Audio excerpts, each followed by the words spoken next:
Welcome to the Shakaama Live Show with your host, Shakaama. So, I went to undergraduate at a black university, Grambling State University. While I was there, we did black studies on our own.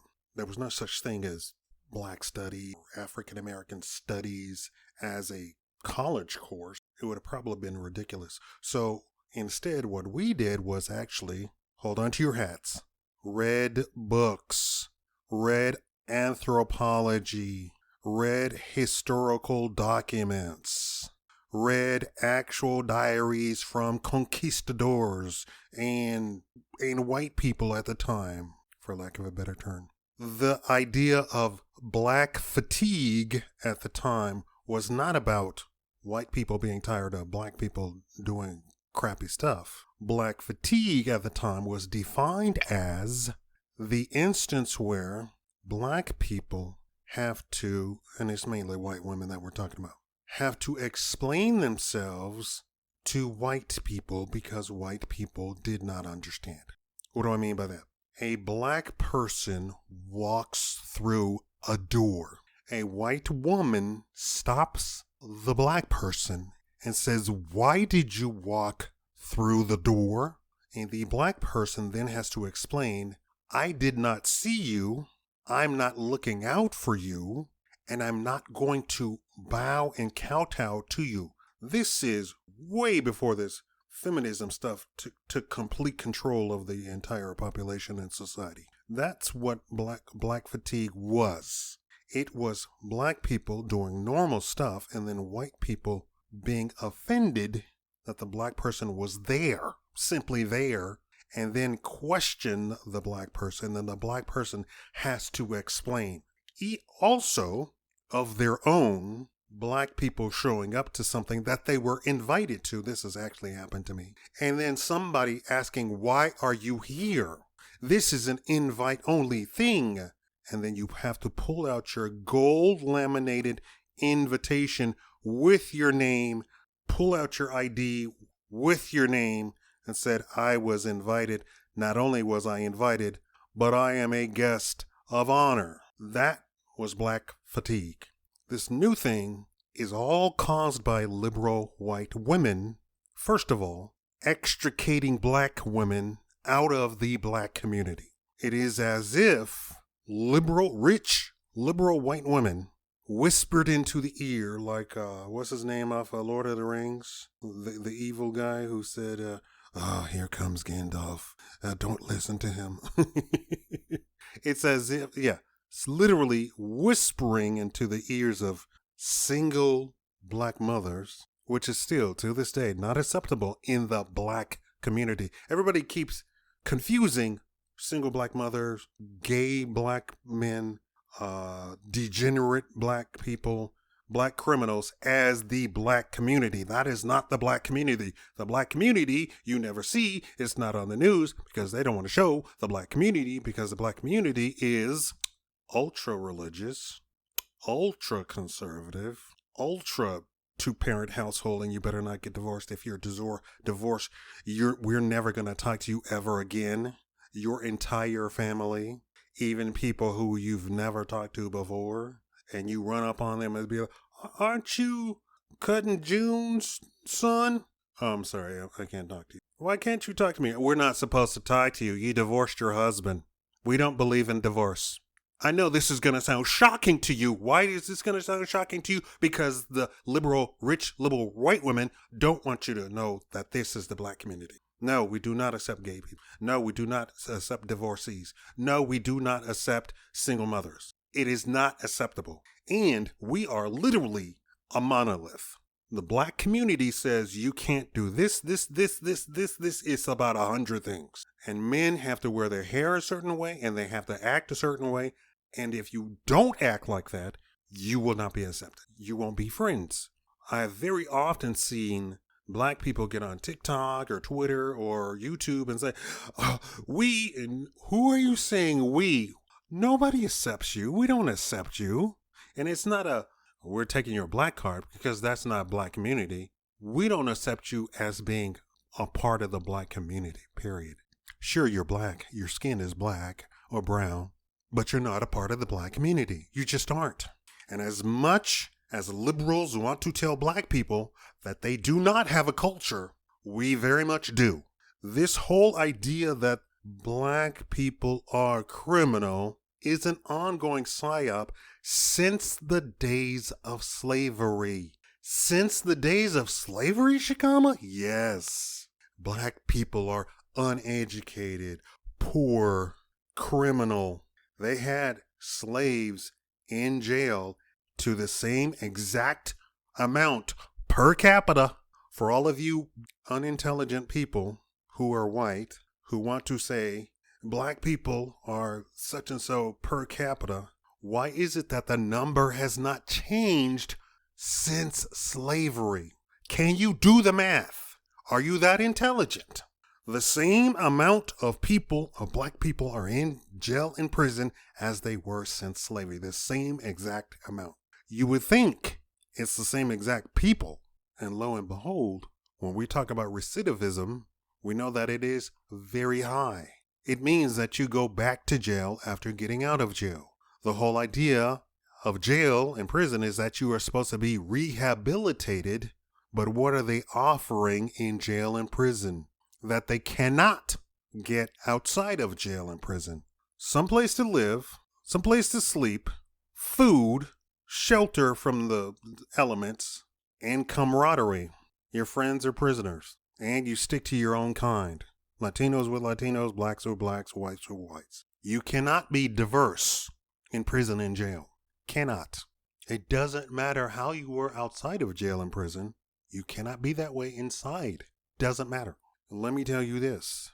The same exact amount of uber wealthy black people has been the same all the way to 2025 since the day that we got off the ship.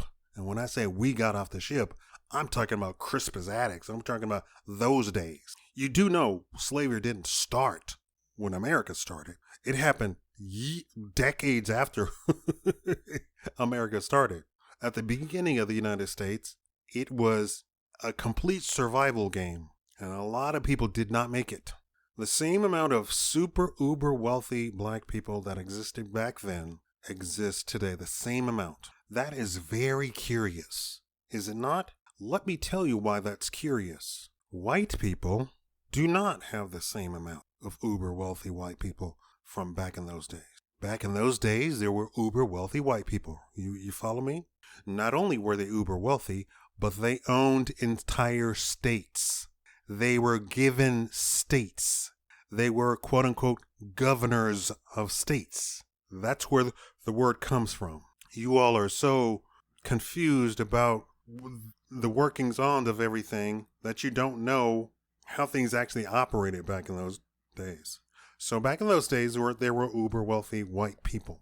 From 1980 on, the idea of millionaire has almost become comical because where it took a whole lot of effort, and even for women.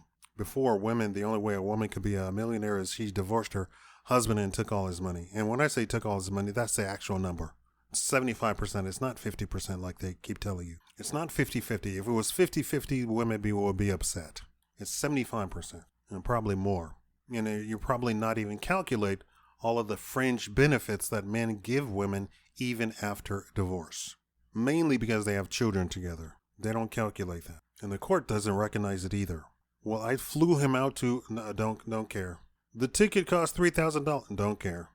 You can't take that off. Nope. Can't take it off of child support. Nope. From the 1980s onward, there was an explosion of people becoming millionaires. At first, it was the dot-com boom. All of those tech industries, all of those tech companies were making millionaires every other day.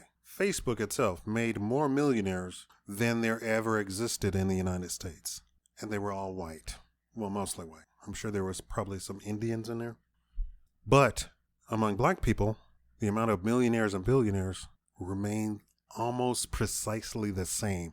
That seems impossible. I'm not saying it's racism, but it's really suspect because that seems to be mathematically impossible, right? Mathematically impossible. Data would come out with or Spock would come out with that is 3 trillion to 1 of the number being that close to the same exact since the days of the foundation of the Union of the United States. The black community also does not embrace single mothers and criminals. Does not. And we call out single mothers and criminals. You cannot have the black community being on TV because then BLM would not exist. Jesse Jackson would not exist. Al Sharpton would not exist. Louis Farrakhan would not exist because we would call all of them out and saying, you are wrong and we are not wrong people. I want you to, if you're curious, go look up the Pan-African movement. Go look it up. I'm a Pan-Africanist. It is not black supremacy. It is actual black equality, meaning black people are equal to everybody else. And we believe everybody is equal. Nobody gives accolades to our geniuses. And in fact, they go so far as to, there is no such thing as a black genius. Who is chief among the people saying that there's no such thing as a black genius? Mostly white liberal women. That's who's doing most of all of this stuff. When we talk about racism, we need to point out the people. When we talk about racism, we need to point out the people. White liberal women are the most racist on all levels. We're talking about subtle racism, overt racism, political racism. And I want to define the word racism for you. It is about power. So if you do not have power behind it, it's not racism. There are plenty of other words. Bigotry, prejudice. Bigotry is a personal thing. I am personally offended that you exist, period. You can't date my daughter. You can't come to my house. I don't even like working next to you. Bigotry. Prejudice. Oh no, here comes a black man. That's prejudice. You see the person coming and you have already made a complete determination of the person. Can Juan come to the party?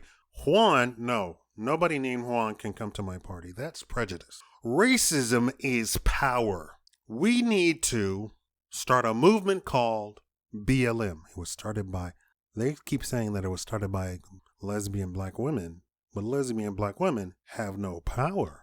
Am I right? How many lesbian black women do you see with power? None. But you know who does have power? And do you know who's 75% white in their movement? BLM. And why is BLM in Europe? Why is BLM in Europe? What does Europe have to do with, what's his name? Jussie Smollett and the other guy?